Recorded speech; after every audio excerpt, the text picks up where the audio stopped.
Começa agora pela TV Novo Tempo mais um programa Evidências, na busca de fatos que comprovem a veracidade histórica da Bíblia Sagrada. É muito comum ouvir pessoas dizendo que não creem na Bíblia porque este é um livro escrito por homens. E de fato, assim o é. O livro sagrado do cristianismo não caiu pronto do céu como se fosse um objeto místico repleto de poderes mágicos. Ele foi escrito ao longo de séculos por dezenas de autores nas mais diferentes condições sociais. Mas os que apelam para a autoria humana da Bíblia como razão para não aceitá-la, se esquecem que nenhum de nós conseguimos chegar sozinhos ao conhecimento que possuímos. Nós sempre precisamos de algo ou alguém para mediar esse conhecimento. Veja se não é bem assim. Como você aprendeu a ler, a andar? Um adulto possivelmente pegou em sua mão e o ensinou a dar os primeiros passos. Como aprendeu a escrever e interagir com o mundo exterior? Certamente foi através de professores, livros e outras pessoas que interagiram com você em toda a sua infância. E isso continua na fase adulta. Até hoje você aprende coisas através do outro e, algumas vezes, nem aprende, mas conta com o que o outro aprendeu. É isso mesmo. Por exemplo, se o seu carro estraga, você pede a um mecânico para socorrê-lo. Você sabe que o carro estragou, mas depende do conhecimento do mecânico para consertá-lo para você. E assim vai com todas as especialidades da vida, ou seja, estamos sempre precisando dos outros para viver ou solucionar os nossos próprios problemas. Eu penso que Deus até fez isso para que nunca caíssemos no erro de achar que nós, em nós mesmos, nos bastássemos. Então, o Senhor nos fez sempre dependentes uns dos outros, para talvez que possamos viver em família. Embora hoje eu admita que a coisa nem sempre funciona tão bem assim, o que é uma pena. Pois bem, se é este o modo como as coisas acontecem, como processa o conhecimento, se precisamos sempre do outro ser humano para atingir o conhecimento do mundo exterior, por que seria diferente em relação às verdades reveladas por Deus? O ser humano por si só não é capaz de chegar ao conhecimento e à verdade absolutos. Ele sempre depende de uma outra fonte. Por esta razão, foi que homens santos falaram da parte de Deus, movidos pelo Espírito Santo. 2 Pedro, capítulo 1, verso 21. Às vezes, esses homens santos, ou profetas como eram geralmente chamados, transmitiam as verdades de Deus verbalmente. Outras vezes, as mensagens eram escritas, reforçando ainda mais o seu impacto, propiciando-lhes ainda uma maior circulação. E havia também mulheres no círculo dos profetas. Embora nenhuma delas tenha provavelmente participado da produção escrita da Bíblia, certamente tomaram parte ativa no ministério profético de Israel. Miriam, Hulda, Raquel, Ana e até a esposa de Isaías são algumas das várias mulheres que exerceram atividade profética na trajetória do povo de Deus. E tem mais uma coisa importante. Esse conteúdo profético, que depois virou livro inspirado, não foi um mero fruto da inspiração humana. Não foi mesmo.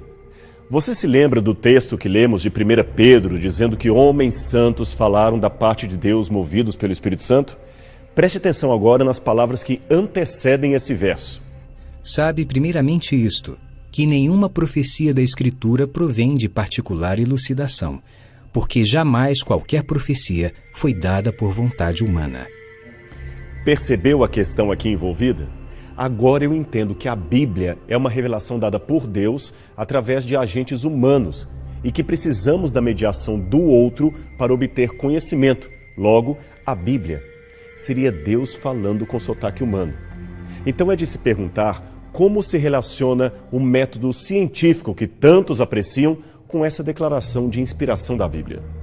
Ora, todos os que lidam com ciências sabem que o alcance de nosso método científico e de nossa inteligência são bastante limitados. Trabalhamos sempre com hipóteses, teorias e verdades provisórias, passivas de ajustes, correções e atualizações. O nosso saber sempre terá um limite. Isto vale não só para a ciência, mas também para a teologia e a religião. Estamos sempre conhecendo um pedaço da história, mas nunca a história por completo. E assim o será até a volta de Cristo. De acordo com o apóstolo Paulo, referindo-se ao conhecimento presente em relação ao futuro, hoje em parte conhecemos e em parte profetizamos. Quando, porém, vier o que é perfeito, então o que é imperfeito desaparecerá. Agora, pois, vemos apenas um reflexo obscuro, como em espelho, mas então veremos face a face. Agora conheço em parte, então conhecerei plenamente, da mesma forma como sou plenamente conhecido. 1 Coríntios capítulo 13, versos 9, 10 e 12. É por essa razão que muitas vezes teremos de trabalhar com possibilidades e hipóteses que, apesar de lógicas, não podem ser verificadas. Agora, uma opção bastante segura seria confiar na revelação já mencionada. Isto nos ajuda na busca pela verdade e o conhecimento. Veja, se existe mesmo um Deus que nos ama e se preocupa com a humanidade, esta é a premissa cristã, é de se esperar ou supor que este Deus se comunique conosco por meio de uma revelação compreensiva ao discernimento humano. Esta revelação, é claro, aponta como pano de fundo o amor e o caráter de Deus. Como afirma Hebreus 11, verso 1, ela será a certeza de coisas que se esperam e a convicção de fatos que não se veem. Essa é a descrição bíblica daquilo que comumente chamamos fé. E esta fé também é uma premissa para entendermos o relato bíblico, inclusive aquele que fala da criação e da origem da humanidade. Pela fé, entendemos que o universo foi formado pela palavra de Deus, de maneira que o visível veio a existir das coisas que não aparecem. Hebreus 11, verso 3. Isso leva automaticamente a uma outra pergunta. Seria Deus passível de prova laboratorial? Certamente que não. Entenda uma coisa, provas só existem na matemática ou em um outro sistema formal. E Deus não é número nem equação. Para que se faça uma prova, isto é, uma demonstração científica usando a linguagem matemática, é preciso que se estabeleçam regras rígidas entre quem fornece e quem recebe as provas laboratoriais. Nesse sentido, há coisas que pressupomos, mas não temos condição de provar laboratorialmente, porque estão acima de nossos meios de verificação. Para dar exemplos simples, podemos dizer que amor, saudade, sentimentos humanos, por exemplo, são realidades inegáveis e nem por isso são laboratorialmente mensuráveis. Você compreendeu então a situação? A Bíblia também não apresenta provas da existência de Deus, mas apenas o pressupõe como Criador do universo, do ser humano e de tudo que está em nosso redor. Mas isto não significa que ela nos deixou sem nenhuma evidência, pois podemos reconhecer a Deus e sua existência por meio das coisas que Ele mesmo criou. Porque os atributos invisíveis de Deus, assim o seu eterno poder, como também a sua própria divindade, claramente se reconhecem desde o princípio do mundo, sendo percebidos por meio das coisas que foram criadas. Romanos 1, verso 20. E não é só por meio da criação que Deus revela a sua existência. Ele também age constantemente ao longo da história humana. A sua ação para com toda a humanidade, com o povo de Israel e até mesmo com pessoas individuais, desde a antiguidade até hoje, são coisas que podem ser claramente vivenciadas e testemunhadas. E o ponto culminante de tudo isto foi a vida de Jesus Cristo, Jesus de Nazaré. Afinal, segundo a compreensão cristã, Jesus foi a revelação máxima da divindade em meio à história dos homens. Nele, Deus se fez um de nós e nos revelou seu amor de um modo superior a qualquer outro jamais imaginado. Quando contemplamos Jesus, contemplamos a Deus, pois Ele é, de acordo com Colossenses 1, verso 15, a imagem visível do Deus invisível. Essa história e essa revelação foram preservadas por Deus em forma escrita para o testemunho das gerações que não tiveram o privilégio de testemunhar pessoalmente esses acontecimentos, e é aí que entra o papel da Bíblia Sagrada. De acordo com o livro dos recordes, a Bíblia é de longe o livro mais lido, traduzido e vendido do mundo inteiro. De um modo geral, podemos dizer que ela foi escrita em mais de 35 gerações, cobrindo cerca de 1.500 anos. Foram mais de 40 autores em 66 diferentes livros escritos em 3 diferentes continentes. Esses autores eram muito diversificados. A maioria deles nem teve a oportunidade de se encontrar pessoalmente.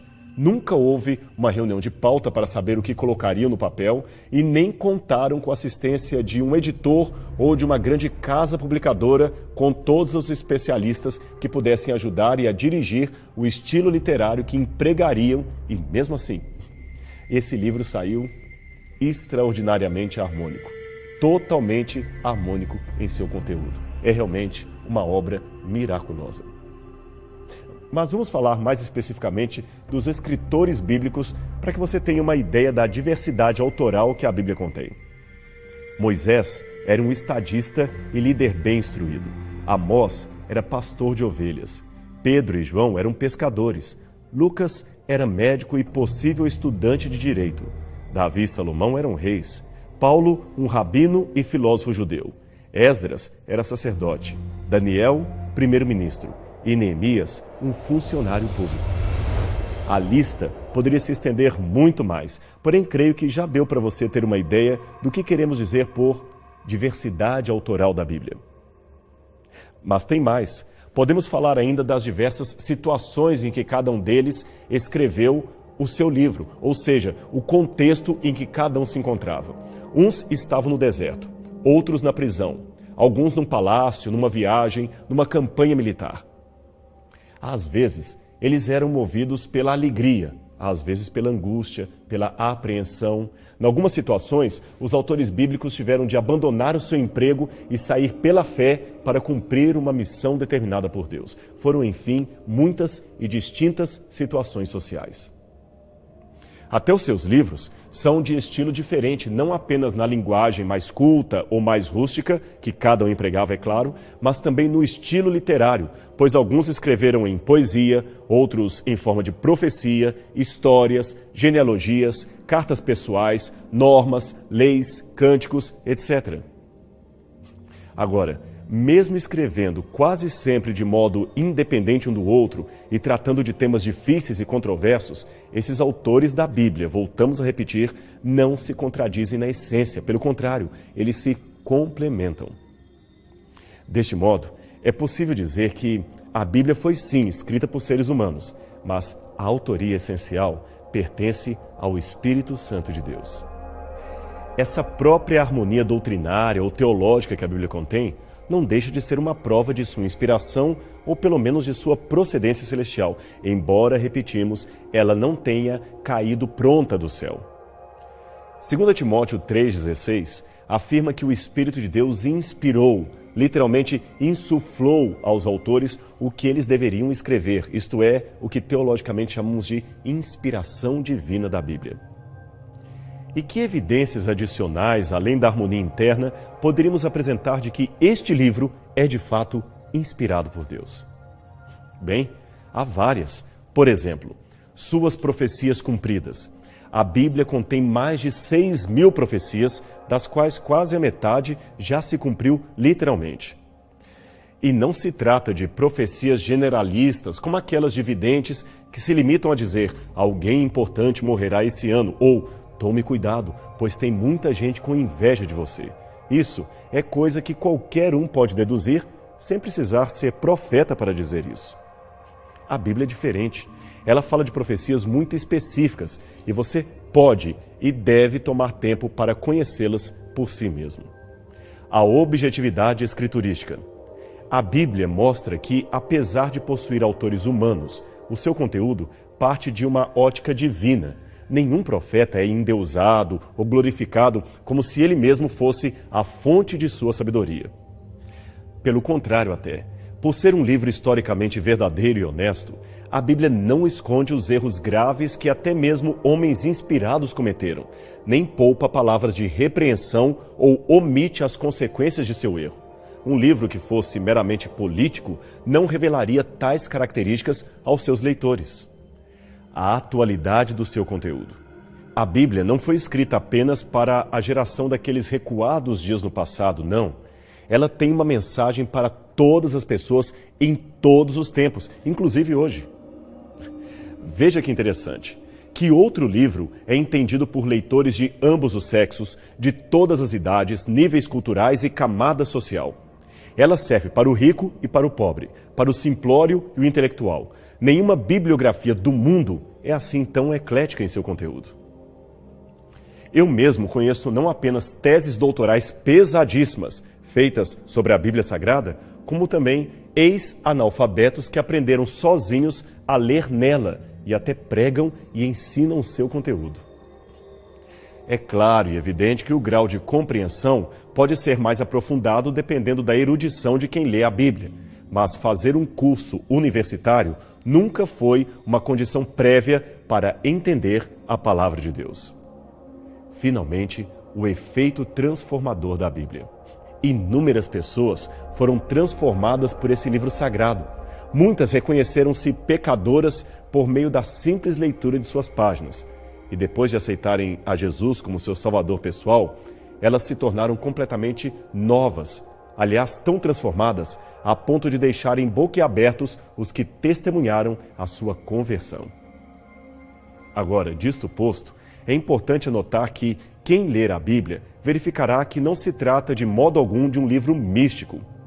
A maior parte do seu conteúdo é formada por histórias vividas e narradas de modo muito humano e natural. Deus é o principal agente em muitas dessas histórias, e o homem também tem a sua participação, mas não como um fantoche ou uma marionete da divindade. Se tem uma coisa que a Bíblia respeita, é o livre-arbítrio do ser humano. Até os planos de Deus, apesar de ser um Deus todo-poderoso, aqueles planos em relação a uma pessoa podem ser frustrados por causa da decisão que o indivíduo toma em relação à vontade de Deus. A atuação divina nas páginas da Bíblia é quase sempre salvadora, perdoadora ou exemplar. Por exemplo, como a Bíblia ensina acerca do amor, contando uma história em que Deus ama. Como ensina a respeito do perdão, da salvação, contando uma história em que Deus perdoa e salva. É como um exercício de faça segundo o modelo dado, entendeu? Agora, é claro que existem na Bíblia muitas passagens de difícil interpretação. Existem certas parábolas, visões, sentenças ou até mesmo alguns dilemas éticos que precisam ser entendidos após uma detida análise e comparação com outros textos dentro de um contexto mais amplo. E isto dentro de um espírito de muita oração a fim de obter a iluminação dada pelo Espírito de Deus para entender a sua mensagem. Por isso eu costumo dizer que a Bíblia não é um livro para ser meramente lido, mas antes para ser estudado, meditado e seguido. É muito perigoso ler o texto bíblico de qualquer maneira, como se estivesse tendo em mãos o caderno de esportes do Jornal do Dia. Ler a Bíblia sem uma reflexão pessoal e diária com Deus chega a ser algo desastroso, e muitas heresias podem surgir desse exercício. Já dizia o velho ditado, que um texto fora de contexto gera um pretexto. E quantos pretextos religiosos completamente falsos foram criados por causa de uma leitura equivocada da palavra de Deus. Aliás, muitas vezes é notório que o ataque que ateus e céticos fazem em relação à Bíblia Sagrada, na verdade são refutações construídas não sobre o livro em si, mas sobre doutrinas errôneas produzidas a partir de uma leitura equivocada daquilo que a Bíblia contém. Ou seja, não é necessariamente Deus que está sendo refutado, mas a caricatura que se construiu dele. Um exemplo de distorção textual da Bíblia é a insistência que muitos têm de lê-la como se fosse um livro essencialmente científico. Veja, a Bíblia não foi escrita em linguagem científica. Do contrário, ela seria entendida apenas por alguns especialistas. Ela foi escrita em linguagem comum para que o maior número de pessoas pudessem compreendê-la. O seu objetivo principal, primordial, não é fornecer informações científicas sobre o Criador, mas antes mostrar as ações desse Criador na história da humanidade e revelar o seu trato com as suas criaturas. A Bíblia também não é um manual de curiosidades que tem resposta para todas as situações e todos os problemas éticos, filosóficos ou acadêmicos. Deus ali revelou aquilo que achava ser necessário para a salvação das pessoas, e não aquilo que pudesse alimentar as suas curiosidades, por mais naturais que elas sejam. Note, por exemplo, que a Bíblia às vezes usa linguagem figurada. Ela fala das colunas do firmamento, dos 4 cantos da terra, das comportas do céu. Ela descreve o Sol caminhando pelo meio do céu como se ele girasse em torno do planeta. Mas espere um pouco, isto não é demérito à natureza divina do livro sagrado, de jeito algum. Até mesmo os mais renomados cientistas falam de pôr do sol, mesmo sabendo que o sol não se põe. Trata-se, na verdade, de uma ilusão de ótica, por não percebermos que é a Terra que está girando e assim ocultando a imagem do Sol no horizonte. Chamamos até hoje de átomo, isto é, indivisível, uma partícula da matéria que, contrariando o nome científico, é sim divisível. Ora, se assim é até mesmo com a linguagem acadêmica, por que não seria então com a linguagem bíblica? A Bíblia pode até conter verdades científicas, e de fato contém, mas ela não precisa ter linguagem científica, mesmo porque, lembremos, a própria ciência moderna é algo que surgiu muito tempo depois da Bíblia Sagrada. Seria um erro de anacronismo querer encontrar linguagem científica antes da ciência moderna surgir. Acima de tudo, é importante dizer e deixar bem claro que, se a Bíblia for bem aproveitada, a sua leitura será um auxílio na compreensão de Deus, na compreensão de mundo, de história e na própria compreensão da natureza humana. Esse livro maravilhoso, dado por Deus, nos aponta o caminho em que estamos, nos diz de onde viemos e para onde estamos caminhando. E, acima de tudo, esse livro nos revela a certeza de que não estamos sós. Nós temos um Deus poderoso que nos guia, nos salva e nos ama.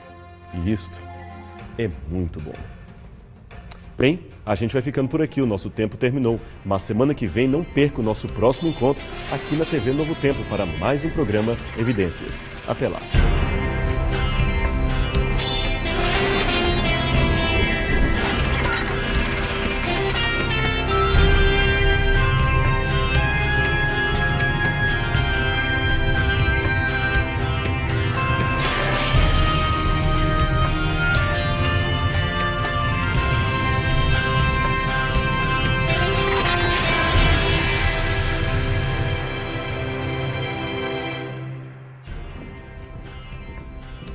Estamos começando mais um programa Evidências, na busca de fatos que comprovem a veracidade histórica da Bíblia Sagrada. No programa de hoje, vamos falar de um assunto que, a princípio, deveria ser bem simples, pelo menos dentro do ambiente religioso mais conservador. Esse assunto é: quem escreveu a Bíblia? Ora, qualquer manual de catecismo, escola dominical ou escola sabatina vai dizer que mais de 40 autores inspirados por Deus foram guiados pelo Espírito Santo para produzir o divino livro. Homens como nós, escolhidos pela providência para colocar em linguagem humana aquilo que Deus queria revelar a seus filhos. Mas o que quer dizer este como nós? Não seriam homens especiais? Claro que sim, mas não no sentido que muitos interpretam. As calejadas mãos que escreveram a Bíblia não eram de super-heróis, mas sim de homens errantes, pessoas sujeitas às mesmas paixões que qualquer ser humano. A diferença, portanto, não estava em que foram perfeitos e jamais erraram, e sim no fato de que eles amavam a Deus e não recusaram o chamado recebido do céu. Dentre esses autores, temos pessoas como Moisés, Davi, Daniel, Isaías, Pedro, Paulo, etc. Eles são indiretamente referidos no texto de 2 Pedro, capítulo 1, versos 20 e 21, que diz o seguinte: Sabendo primeiramente isto, que nenhuma profecia da Escritura é de particular interpretação, porque nunca, jamais qualquer profecia foi dada por vontade humana. Entretanto, homens santos falaram da parte de Deus, movidos pelo Espírito Santo. Isso de fato é muito bonito, é muito profundo, não é mesmo? Mas espere um pouco. Essa, como dissemos, é a visão conservadora mais comumente encontrada nas igrejas. Porém, não é bem isto que muitos teólogos dizem por aí. Talvez pouca gente saiba, mas o modo de se estudar a Bíblia em muitas escolas de teologia é bem distinto da maneira como a mesma é lida nas igrejas locais. E um dos métodos muito utilizados é o chamado criticismo bíblico, que, segundo a definição de seus proponentes, seria o seguinte: o estudo e a investigação dos escritos bíblicos que buscam julgar, discernir imparcialmente o conteúdo destes escritos. Até aí, nós não temos muito problema com essa definição. De fato, devemos estudar a Bíblia imparcialmente. Aliás, já foi dito num programa aqui que um texto fora de contexto gera pretexto. Mas o conceito de imparcialidade do criticismo bíblico é um tanto complicado em nossa opinião. É que eles pretendem ver a Bíblia apenas como um livro inteiramente humano, sem nenhuma origem ou inspiração divina. Um livro inteiramente humano, escrito para seres humanos que não mais existem. Veja o que declarou Shmuel Golding, autor do livro The Light of Reason, A Luz da Razão. Ele falou o seguinte: nossa conclusão clara é que foram homens e não Deus que compuseram a Bíblia. Muitos cristãos, especialmente protestantes, têm grande dificuldade com qualquer declaração de que, de fato, foi graças ao esforço puramente humano que a Bíblia veio à existência. Esse autor ainda lembra que milhares de outros livros também apareceram no cristianismo depois da morte de Jesus, dizendo serem inspirados, mas apenas alguns foram escolhidos por questões políticas da igreja cristã. Mediante isso, esses autores parecem ser mais razoáveis em propor que esqueçamos este assunto de inspiração e aproximemo-nos da Bíblia apenas como um livro humano e nada mais. Ela foi um dos mais famosos clássicos já produzidos pela humanidade, mas não é de modo nenhum a palavra de Deus. Ora, deixe-me dizer que esse tipo de aproximação não é, em minha opinião, um método realmente racional, muito menos científico. Como também sei e admito que não é científico aproximar-se gratuitamente da Bíblia, já crendo de antemão que ela é inspirada por Deus sem que haja qualquer evidência disso. Assumir gratuitamente que nenhum livro pode ser inspirado porque vários assumiram esta postura é uma aproximação baseada no preconceito gratuito. Seria o mesmo que considerar todos os suspeitos culpados apenas porque mais de um declaram a sua inocência. O que uma mente racionalmente questionadora deve fazer é avaliar a veracidade ou não da afirmação feita e não negar prioritariamente, gratuitamente, a possibilidade de que aquilo seja verdadeiro. Noutras palavras, se vários livros se dizem inspirados, vejamos então na história se é possível ver elementos que comprovem ou desmintam essa inspiração. E somente depois disso é que devo assumir uma postura contra ou a favor daquilo que o livro diz acerca de si mesmo. Ora, noutros programas Evidências já apresentamos vários elementos históricos que apontam para o caráter singular da Bíblia como livro inspirado por Deus. Entre eles estariam, apenas à guisa de ilustração, a sua unidade literária, as suas profecias precisamente cumpridas, a sua capacidade de transformar vidas, a sua incrível preservação ao longo dos tempos, etc. Não é à toa que o brilhante escritor Victor Hugo declarou: a Inglaterra tem 2 livros principais, Shakespeare e a Bíblia. A Inglaterra fez Shakespeare, mas a Bíblia fez a Inglaterra. E eu iria além de Victor Hugo. Eu diria que a Bíblia fez o mundo, e isto nem os críticos podem negar. Em que pesem as críticas feitas ao livro sagrado, pessoas como Victor Hugo, dotadas de grandiosíssima envergadura intelectual, creram piamente no que ela diz. Ora, ainda que alguém discorde desse livro e o critique, deve pelo menos ser honesto o bastante para admitir que está contra não apenas a Bíblia, mas também contra uma leva de intelectuais e gênios da humanidade que o seguiram e prestigiaram. Se alguém odeia a Bíblia, que pelo menos admita estar diante de um inimigo de peso. Não se trata, de maneira nenhuma, de um livrinho qualquer. Portanto, estudar a Bíblia partindo do pressuposto de que este não é um livro especial, de forma alguma é uma abordagem neutra. É a negação intelectual de todas as evidências que apontam para a sua singularidade. É uma postura intelectualmente questionável. Negando, portanto, o caráter sobrenatural deste livro, os proponentes do criticismo bíblico procuram, com ferramentas hermenêuticas e heurísticas, descobrir quando, como, onde e por que cada livro da Bíblia foi produzido. Sua conclusão se resume a elementos bem complicados para o cristianismo e também para o judaísmo. Por exemplo, não foi Moisés quem escreveu os 5 primeiros livros conhecidos como Pentateuco. Na verdade, nem podemos dizer que existiu mesmo alguém chamado Moisés. Os primeiros textos hebraicos seriam produzidos apenas por volta do século X a.C. Sendo assim, toda a história dali para trás, e também grande parte da história posterior, não passa de uma coleção de antigas lendas do povo judeu, sem qualquer fundamento histórico que dê sustentação a elas. Mas as críticas não param por aí. Esses livros do Antigo Testamento foram produzidos muito lentamente ao longo de vários séculos, a maioria deles por interesse político ou apenas ideológico. Esther e Daniel, por exemplo, seriam, na opinião destes críticos, heróis nacionalistas criados, respectivamente, no IV e II século a.C., para servirem de inspiração ideológica ao povo durante a helenização do judaísmo e a Guerra dos Macabeus. Então, fora o cativeiro babilônico e o domínio dos persas, não haveria nada de autêntico nestas narrativas.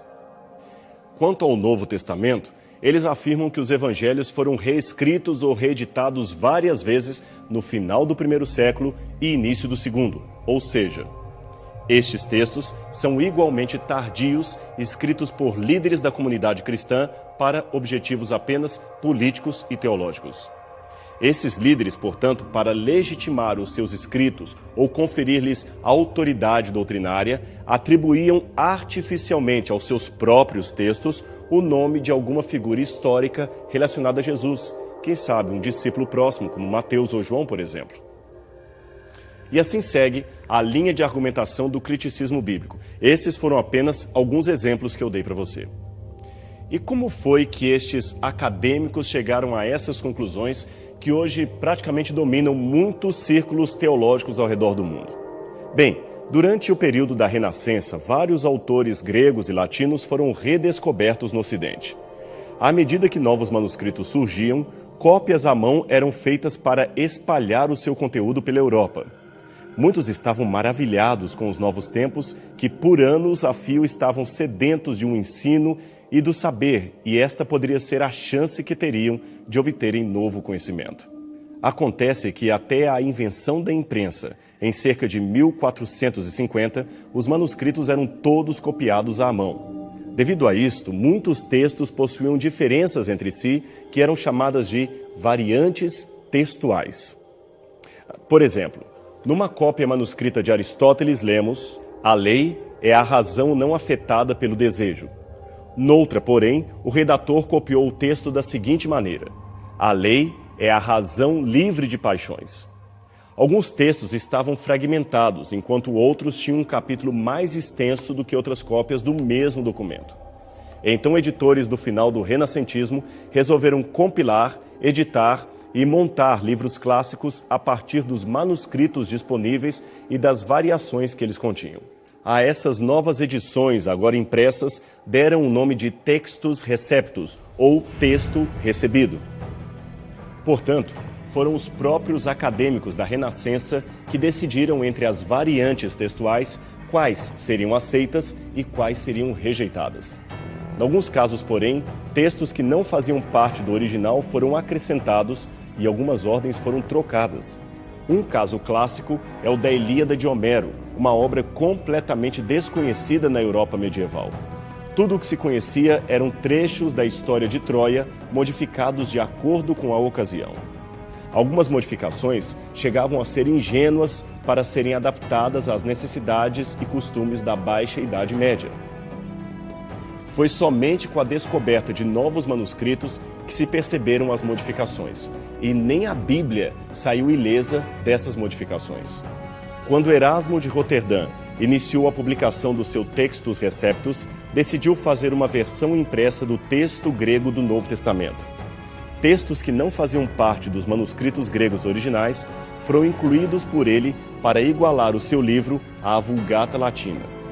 Mas quanto a isto, fique tranquilo, porque as modernas edições da Bíblia já retiraram ou marcaram com colchetes aquilo que não fazia parte do texto grego original. A sua Bíblia está muito bem editada, de acordo com os originais, e até mesmo os críticos admitem isso. Agora, voltando ao trabalho dos acréscimos, arranjos, compilações editoriais feitos na Renascença, alguns estudiosos da Bíblia e da literatura clássica também concluíram erroneamente que o mesmo trabalho de modificação textual que era feito na Idade Média também teria sido feito na Antiguidade. Um dos primeiros a pensar assim foi Jean Astruc, um médico particular de Luís XV, rei da França. Baseado no texto do Gênesis, ele percebeu que Deus às vezes era chamado em hebraico de Yahweh, às vezes de Elohim. Astruc então aventou em 1750 a hipótese de que isto talvez se devesse a narrações paralelas, ou seja, diferentes autores, em diferentes épocas, teriam escrito um livro que somente mais tarde foi compilado, tornando-se o atual livro do Gênesis. A ideia de Astruc seria mais ou menos assim. A partir de 950 a.C., escribas que viviam em Judá resolveram escrever textos chamando a Deus de Javé. Aí produziram um documento que hoje chamamos de Javista. Então, mais tarde, escribas da parte norte de Israel, especialmente da região de Efraim, redigiriam outros documentos chamando Deus dessa vez de Elohim. Este seria o documento eloísta. E ainda depois disto, agora por volta do ano 600 a.C., os levitas também resolveram escrever o seu próprio texto, que foi então chamado de Deuteronomista. E finalmente, durante o cativeiro e também depois deste, os sacerdotes produziram um último texto chamado Sacerdotal. Muitos anos depois disto, é que alguém viria aí com adaptações, modificações, edições, acréscimos, etc., ajuntaria todos esses documentos e formaria o que hoje chamamos de Pentateuco. Foi assim que nasceu a chamada hipótese documentária. Mas essa proposta já modificou-se muito e até hoje não existe um consenso absoluto entre aqueles que a defendem. E tudo isto não podemos esquecer, embebido também no espírito humanista e racionalista que envolveu a Europa Ocidental naquele tempo. Johann Semler, por exemplo, foi outro teólogo alemão contemporâneo de Astruc que, seguindo as tendências de seu tempo, publicou um livro no qual afirmou: o estudo neutro e racional da Bíblia deve desconsiderar a inspiração divina e rejeitar o aspecto miraculoso. A Bíblia é um livro como qualquer outro e, como tal, deve ser estudada. Palavra de Deus e Sagradas Escrituras são coisas distintas e assim devemos realizar nossa hemenêutica. Agora, para ser bem honesto com você, em que pese a aparente erudição desses conceitos e o fato de serem até hoje largamente ensinados em várias faculdades de teologia, o fato é que muitos acadêmicos de peso intelectual estão aos poucos abandonando o chamado criticismo bíblico devido às incongruências que ele possui, tanto do ponto de vista histórico quanto filosófico e metodológico. É claro que os problemas técnicos relacionados a esse método são um pouco acadêmicos demais para explicá-los aqui, mas eu vou tentar simplificá-los para você. Em primeiro lugar, o que se observa é a completa falta de evidência da chamada hipótese documentária, aquela que afirma que a Bíblia é o resultado tardio de uma colcha de retalhos textuais. Milhares de manuscritos antigos da Bíblia, tanto nas línguas originais quanto em antigas traduções, já foram encontrados e nenhum deles sequer oferece qualquer prova substancial que o texto que possuímos hoje fora dramaticamente diferente daquele lido no passado. E tem mais: nenhum documento do passado, bíblico ou não bíblico, faz qualquer menção de que o texto escriturístico tenha tido essas fases preliminares ou que essa seria apenas uma prática redacional comum em toda a antiguidade. Pelo contrário até, os textos antigos parecem tão sequenciais que especialistas em literatura clássica praticamente abandonaram o método crítico histórico ao analisarem obras gregas e romanas como a Ilíada de Homero ou a Eneida de Virgílio. Veja o que escreveu a crítica literária Ellen Gardner, especialista em literatura clássica. Ela falou o seguinte: nas análises de campo, percebemos que as teorias de composição autoral de textos antigos, as supostas primitivas versões do texto, os diferentes níveis textuais, etc., são hipóteses que temos descartado. Aquele tipo de análise crítico-literário é hoje um conceito ultrapassado. A tendência hoje é assumir que estamos diante de um único autor, a menos que tenhamos uma clara evidência externa que indique o contrário. Agora você viu que irônico? Teólogos liberais estão aplicando à Bíblia um método de investigação textual que nos estudos clássicos já é considerado ultrapassado e não congruente. E olha que Gardner escreveu isto nos anos 50. Mais recentemente, um respeitado acadêmico das universidades de Yale e Carolina do Norte, e que, diga-se de passagem, está bem longe da ala tradicional conservadora, publicou um trabalho em que questiona frontalmente a validade da hipótese documentária. Seu nome, John Van Seters, autor do livro Editing Bible, a Bíblia Editada, lançado em 2006. O professor Seters concluiu que a hipótese documentária nasceu no século XVIII por causa de um sério erro de anacronismo cometido pelos eruditos da ocasião. E o que seria anacronismo? Simples. É tomar erroneamente uma característica de uma época e transportá-la artificialmente para outra. Por exemplo, hoje, por causa dos modernos meios de transporte, não consideramos distante uma cidade que está a 200 quilômetros de nós. Mas no tempo de Cristo, essa distância era algo equivalente a viajar de trem desde São Paulo até Salvador. Logo, fazer uma equivalência das noções de distância usadas no tempo de Cristo com as noções de distância usadas em nosso tempo é um erro de anacronismo que não se deve cometer. Entendeu o conceito? Pois bem, os eruditos do século XVIII, de acordo com Seters, atribuíram artificialmente aos antigos escritores o programa editorial de textos que eles mesmos estavam acostumados a ver na Europa a partir da Renascença. Mas não existe nenhuma evidência histórica de que os antigos textos bíblicos tenham de fato se originado de uma coleção de pequenos textos escritos ao longo de séculos e séculos e posteriormente compilados por um editor tardio. Pena que Seters ainda é reticente em acreditar na historicidade do Gênesis, mas o seu livro é, reconhecidamente, uma honesta admissão intelectual feita por alguém que também foi treinado na hermenêutica do criticismo bíblico. Pena que esse tipo de arrazoado quase não apareça em autores que insistem em usar o criticismo e a hipótese documentária apenas porque a tradição acadêmica assim o impôs. O interessante é que esta mesma hipótese documentária, altamente questionável, como você pôde perceber, ela é, em si mesma, a base dos principais críticos em relação à historicidade da Bíblia. Uma base, diga-se de passagem, fraca, mas que muitos insistem em repetir e repetir e repetir.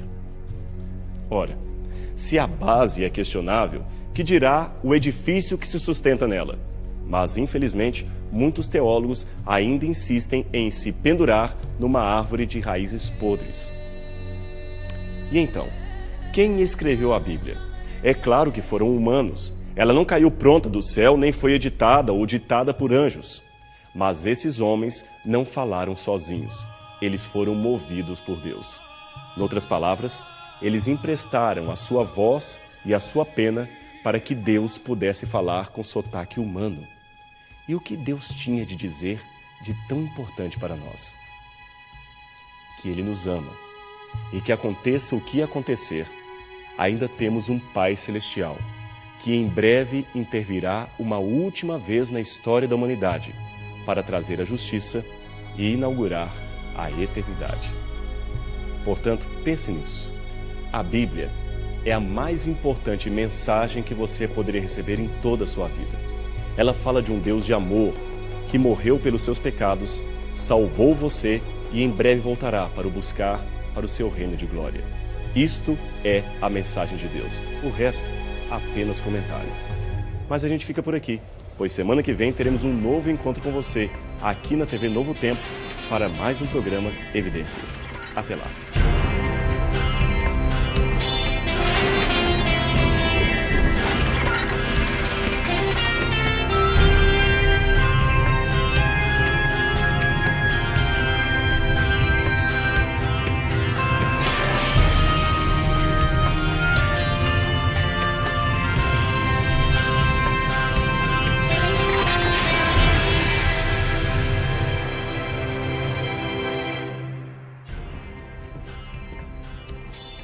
Está começando mais um programa Evidências, sempre em busca de fatos que comprovem a veracidade histórica da Bíblia Sagrada.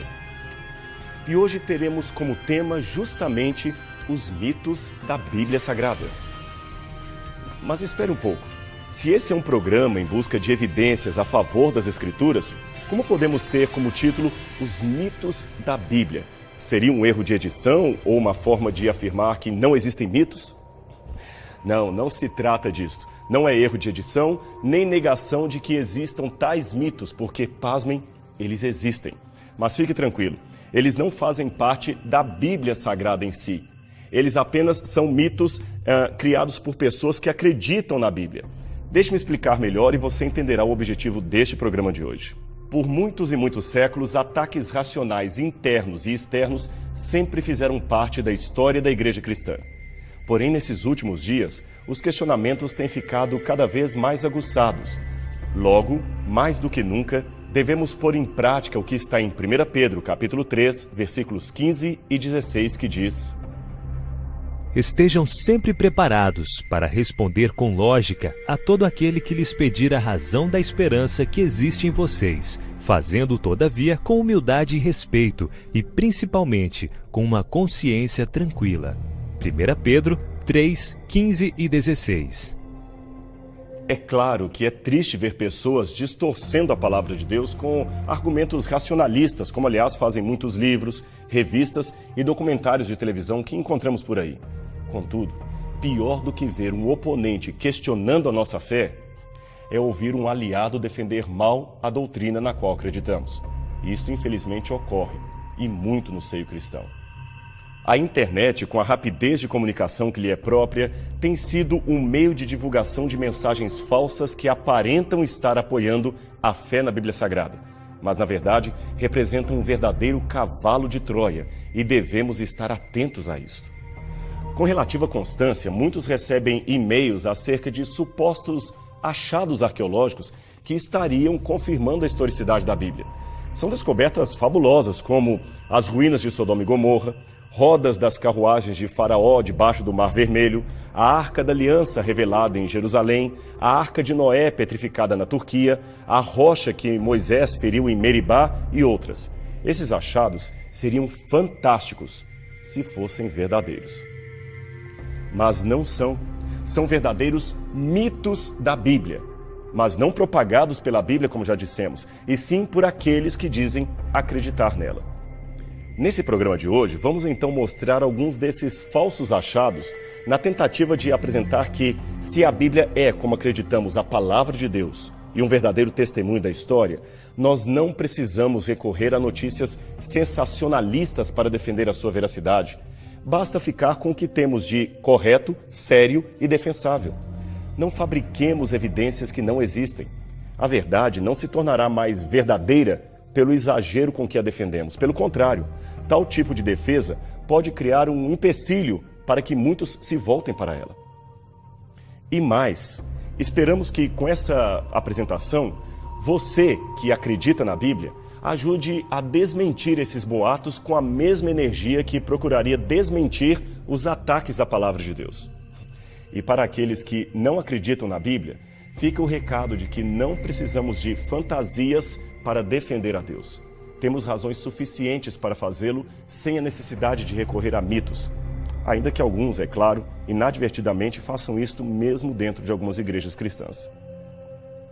No final, daremos algumas dicas de como diferenciar uma verdadeira evidência a favor da Bíblia de uma boataria internética. Mas antes, vamos conhecer alguns dos mais famosos mitos divulgados pela internet. E que tal começarmos pela suposta conversão de Charles Darwin, o pai do evolucionismo? O relato da suposta conversão de Darwin foi escrito no livro Vozes no Limiar da Eternidade, escrito pelo religioso John Mayers para provar a imortalidade da alma. O livro baseia-se no depoimento de uma outra religiosa mística chamada Elizabeth Reid. Ela é mais conhecida com o título de Lady Hope. Hope afirma que visitou Darwin nesta casa conhecida como Down House, onde ele estaria vivendo seus últimos dias de vida em 1882.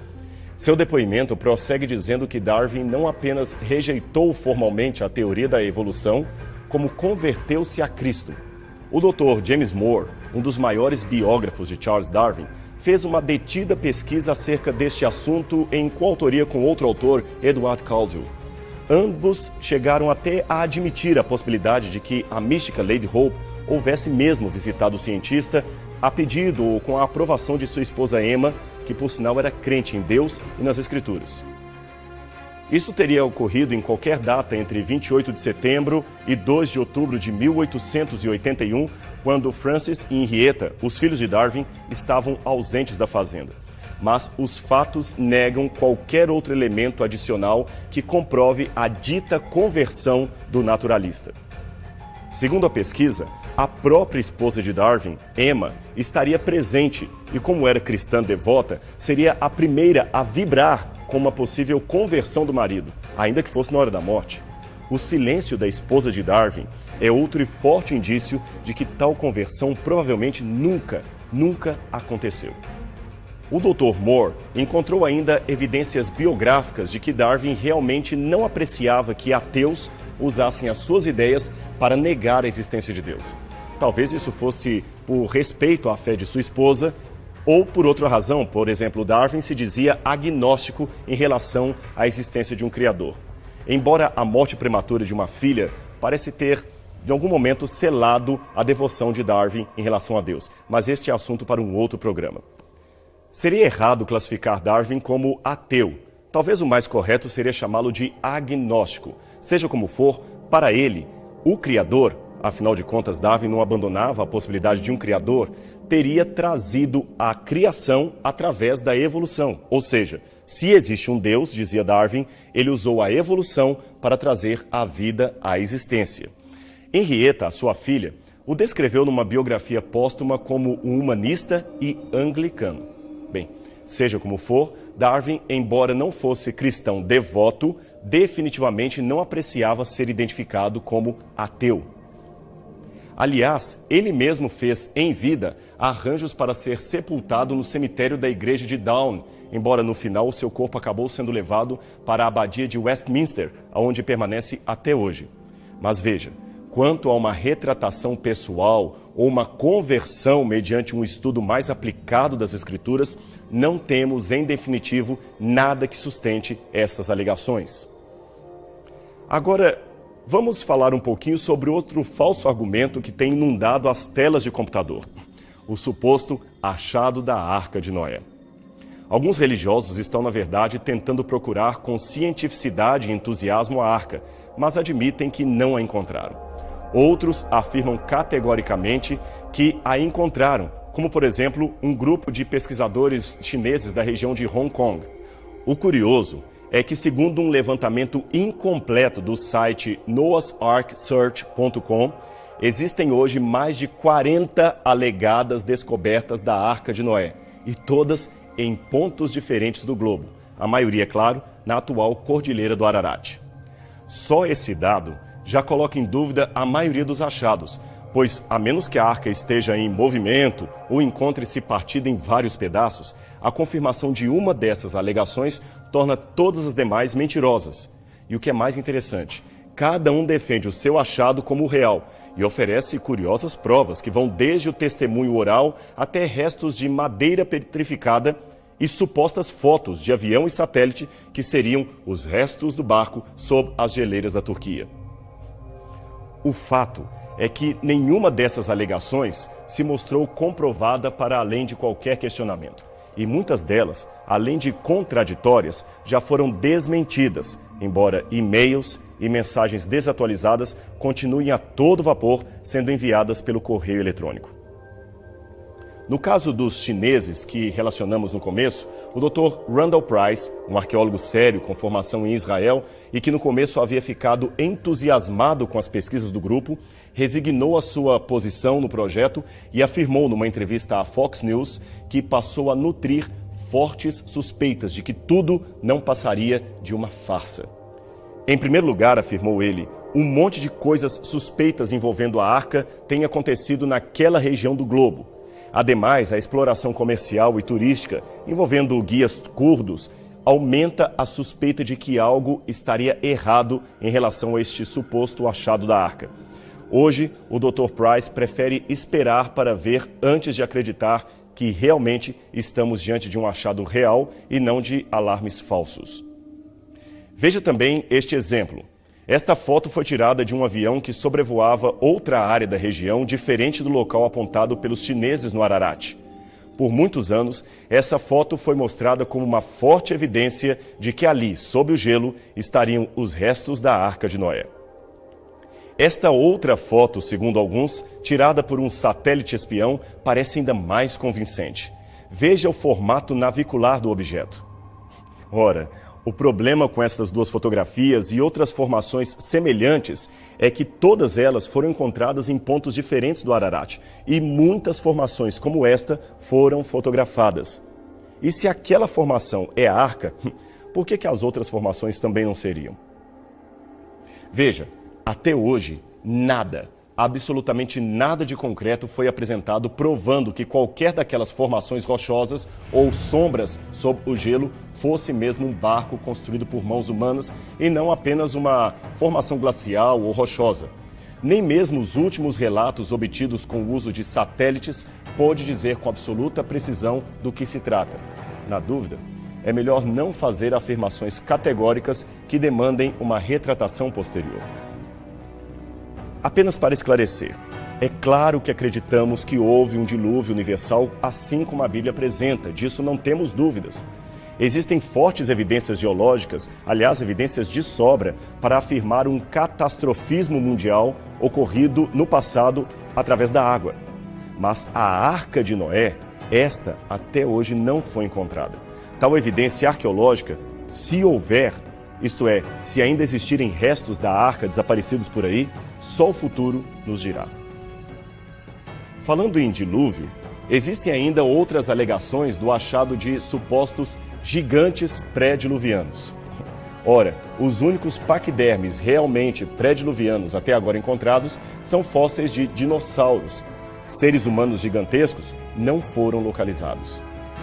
E o que dizer então destas fotografias? Elas estão à solta em várias páginas da internet e a resposta seria apenas uma. São todas falsas, sem exceção. Esse tipo de fraude vem de longe. Veja esse suposto gigante antediluviano petrificado e descoberto em 1869 em Nova York. Ele media cerca de 3 metros de altura com um pé de 53 centímetros. Mas, na verdade, ele foi esculpido e enterrado por 1 ou 2 anos antes de sua descoberta. Quem o esculpiu foi este homem, Edwin Burkhardt, a mando de um fabricante de cigarros chamado George Hill, que aparece de cartola e, sobretudo, neste canto esquerdo da fotografia. Muitos vinham de todas as partes visitar o fóssil, mesmo com a multidão de especialistas dizendo que o mesmo era falso. Cobrava-se 50 centavos de dólar por pessoa. O engano foi tal que até uma cerimônia oficial de ressepultamento foi feita para o gigante, contando inclusive com a presença do prefeito da cidade. Barnum, um dono de circo especialista em fraudes, quis comprar o gigante por $30 mil, mas como não conseguiu fazer negócio, ele mesmo mandou fazer uma cópia, alegando que o seu gigante era o verdadeiro e o outro falso. O primeiro caso de falsificação de uma fraude. É bom que se esclareça. Ainda que tenhamos na Bíblia, em Gênesis capítulo 6, verso 4, a descrição de que havia gigantes na terra antes do dilúvio, de modo algum a Bíblia está se referindo a gigantes com 15 ou 20 metros de altura. Embora a população pré-diluviana devesse, é claro, ser de maior estatura do que os atuais, isto não significa que eles fossem de 20 metros, apenas que eram mais altos e tinham uma inteligência superior à nossa. Existem boas razões linguísticas para acreditar que a palavra hebraica Nefilim, que nossas Bíblias traduzem por gigantes, viria da raiz Nafal, que significaria terroristas, homens violentos, e não gigantes do tamanho de um prédio. O estudo de línguas originais da Bíblia ajuda muito no entendimento do seu conteúdo, e as pessoas deveriam prestar atenção nos resultados desta pesquisa. Já que falamos do dilúvio, de gigantes, de paquidermes, que tal uma outra lenda urbana muito mencionada por aí? É a de que fósseis humanos teriam sido encontrados junto a fósseis de animais pré-diluvianos, provando assim que homens e dinossauros conviveram juntos. Isto também não procede. Em Glen Rose, no Texas, no leito do rio Paluxy, podemos ver as supostas pegadas humanas juntamente com pegadas de dinossauros gravadas em rochas. A formação rochosa é do Cretáceo, e isso, em tese, provaria que seres humanos conviveram com esses paquidermes. Em 1970, foi entrevistado Charles Moss, que aparece de chapéu ao centro. Ele, juntamente com seu sócio chamado James Riles, cortavam a pedra e vendiam como pegadas. Esta venda acontecia desde 1930. Veja uma cena onde ambos aparecem cortando as pegadas. Algumas das pedras cortadas estão até hoje expostas no Museu de Criacionismo, um museu amador. Veja o nítido contorno da pegada humana juntamente com a possível pata de um Tiranossauro Rex. Moss declarou que as pegadas humanas eram produzidas em sua maior parte por um pé descalço, mas às vezes também aparentavam ser um pé calçado. Os rastros variavam de meio metro a 2 metros. Havia também rastros humanos cruzando rastros de dinossauros e pegadas de dinossauro que destruiriam a sequência das pegadas humanas. A escavação destas pegadas indicou uma camada inferior comprimida, como seria de se esperar. Mas o que se sabe hoje com certeza é que pelo menos algumas das pegadas de dinossauros parecem ser verdadeiras, mas as pegadas humanas foram desonestamente talhadas na pedra. Infelizmente, não teremos tempo para mostrar outras lendas urbanas criadas em nome de Deus, mas se o fizéssemos, teríamos muitos outros casos, como por exemplo, os falsos relatos do achado da Arca da Aliança, as tais rodas do carro de Faraó supostamente encontradas no fundo do Mar Morto. Tudo isto não passa de invencionice. Houve um pregador certa vez que afirmou categoricamente do púlpito de uma igreja que os homens tinham uma costela a menos, o que provaria que a mulher, originalmente, conforme o relato do Gênesis, foi criada de uma costela de Adão. Ora, isto não é verdade. Tanto os homens quanto as mulheres têm 12 costelas, 12 de cada lado. Ademais, de acordo com o livro de anatomia clínica orientada pelos doutores Keith Moore e Arthur Daley, a costela tem uma capacidade regenerativa. Se a membrana externa, periósteum, for deixada intacta, a costela se recompõe. Portanto, nada indica que Adão tivesse realmente ficado sem costela após a criação de Eva. Mas isso também seria uma especulação completamente sem sentido. Todo pesquisador, especialmente aquele que lida com temas religiosos, tem de ter cuidado redobrado antes de fazer determinadas afirmações, principalmente em público ou através da internet. Aqui vão algumas dicas para ajudar você a diferenciar um fato de um boato. Primeiro, cheque a fonte da pesquisa. Se alguém afirma ou publica num site, por exemplo, que a NASA encontrou um dia de 24 horas perdido no curso das estrelas, evidenciando o longo dia de Josué 10 e o retrocesso da sombra do relógio de Acás, em 2 Reis, capítulo 20, verifique se há de fato algum artigo científico ou alguma nota num site oficial da NASA confirmando aquilo.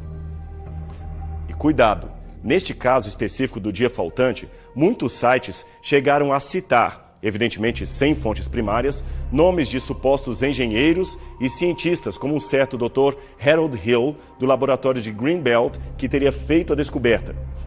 O fato é que a NASA não somente disse desconhecer tal experimento, como negou que qualquer pesquisador de Greenbelt estivesse envolvido alguma vez num projeto como esse. Tudo não passou de uma informação distorcida e de uma desonestidade através da internet. Outra dica: cheque a área de formação daquele que fez a afirmação. Ele é um pesquisador formado na área ou um dentista falando de arqueologia? É claro que existem conhecimentos gerais que não demandam especialização. Ninguém, é claro, precisa ser PhD em física para afirmar que Newton descobriu a lei da gravidade. Mas para afirmar que a lei da termodinâmica age deste modo e não daquele outro, você precisa ser da área ou citar pessoas que são da área. Esta é uma dica importante para os dois lados, os que creem na Bíblia e os que não creem, porque muitas vezes documentários de televisão, especialmente aqueles documentários antirreligiosos, apresentam apenas especialistas ateus ou descrentes fazendo afirmações sobre as suas áreas de atuação e dando a entender que todos os formados naquela área pensam exatamente daquele mesmo modo, deixando a impressão de que apenas leigos acreditam na harmonia entre ciência e religião. Não é bem assim. Por isso, nesse programa, apresentamos o lado especializado da fé para contrabalancear com outros documentários que apresentam apenas o lado da descrença. E um detalhe muito importante: tome bastante cuidado com aquelas revistas de banca de jornal que se dizem científicas, mas definitivamente não são. Não se tratam de revistas indexadas, isto é, elas não fazem parte do índex de periódicos especializados que as universidades aceitariam como fonte para uma tese ou como meio de divulgação oficial de uma pesquisa científica. O mesmo vale para muitos documentários da TV. É que essas publicações geralmente são feitas por jornalistas. Não estou dizendo que eles mintam, não se trata disso. Mas a ênfase que alguns jornalistas dão numa matéria é muito forte apenas para torná-la sensacionalista o bastante a ponto de ser vendida. Eles fazem com que uma hipótese se torne uma certeza absoluta, ou que a conclusão de um especialista se torne a voz oficial de toda aquela área de conhecimento. É claro que nem todos os jornalistas agem assim, mas infelizmente algumas matérias se valem do sensacionalismo. Deixe-me dar um exemplo. Recentemente eu vi pessoas vegetarianas querendo de todas as formas abolir a soja de seu cardápio apenas por causa de um artigo publicado numa revista dessas de banca de jornal. Este artigo alertava contra uma série de malefícios provocados pela soja. Até que recentemente vi um outro artigo esclarecedor de 2 especialistas dizendo que aquilo foi um alarme e que nenhuma pesquisa sobre a soja apresentou, até a data da publicação, resultados conclusivos contra aquele alimento como fonte de proteína. Bem, vamos voltar à nossa lista. Em terceiro lugar, tenha a certeza do que a Bíblia realmente diz. Muitas distorções são criadas não pelo que a Bíblia disse, mas pelo que ela não disse. Em nenhum canto das Escrituras, por exemplo, está dito que Adão passou a ter uma costela a menos do que a mulher. Isso é dedução gratuita e especulativa, para não dizer irreal. Um livro polêmico lançado recentemente nos Estados Unidos e também no Brasil foi escrito pelo jornalista André Keane. O título não poderia ser mais provocante: O Culto do Amador: Como a internet tem matado a nossa cultura e assassinado a nossa economia. Alguns o acharam o livro do ano, outros o abominaram. Eu deixo a cada um a sua própria opinião acerca da obra, mas eu gostaria de lançar mão dela para concordar com pelo menos uma coisa que o autor colocou. Estamos de fato entrando numa era em que especialistas em nada estão fazendo afirmações sérias e errôneas, especialmente sobre assuntos religiosos, e os crentes deveriam estar alerta. Agora, por lógica e ética, eu não posso deixar de fazer menção ao programa Evidências que nós temos aqui. Embora procuremos pautar a nossa fidelidade de todas as informações e busquemos mais os assuntos que estariam dentro das especializações cursadas pelo apresentador, não é o nosso objetivo aqui neste programa pensar por você ou determinar aquilo no qual você deve acreditar. Apenas apresentamos, como o próprio nome diz, evidências. Cabe agora a você checar se elas são ou não verdadeiras e tomar a sua decisão a favor ou contra a palavra de Deus. Apenas um detalhe: Querer ficar neutro já é uma decisão, infelizmente contrária aos ditos de Deus. E neutralidade não é uma boa coisa no dia do juízo final. Para os cristãos, vale a pena seguir o conselho que está em 1 Timóteo, capítulo 1, verso 4, onde Paulo nos alerta quanto àqueles dentro da igreja que se ocupam de fábulas, promovendo discussões que estão mais a serviço de Satanás do que de Deus.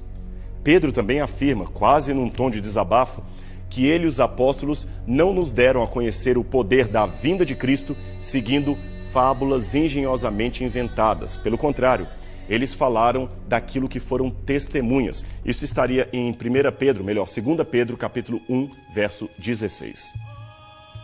Aliás, voltando a citar Paulo, ele também fez um prognóstico antes de seu martírio que bem descreve o tempo em que vivemos e nos mostra que este problema já estava acontecendo desde os primeiros tempos do cristianismo. Veja o que Paulo escreveu. Haverá tempo em que muitos não suportarão a sã doutrina. Pelo contrário, cercar-se-ão de mestres segundo as suas próprias cobiças, como que sentindo coceira nos ouvidos, e se recusarão a dar ouvidos à verdade, entregando-se às fábulas. Tu, porém, sê sóbrio em todas as coisas. 2 Timóteo 4, 13, 4. Ser sóbrio em tudo, inclusive na forma de defender a verdade. Que sábio conselho de Paulo. Basta agora colocá-lo em prática e mostrar que vale a pena acreditar em Deus. Deus não é um mito, Deus não é uma fábula, Ele é real. E estamos aqui no Evidências para testemunhar isto para você. A gente se vê no próximo programa.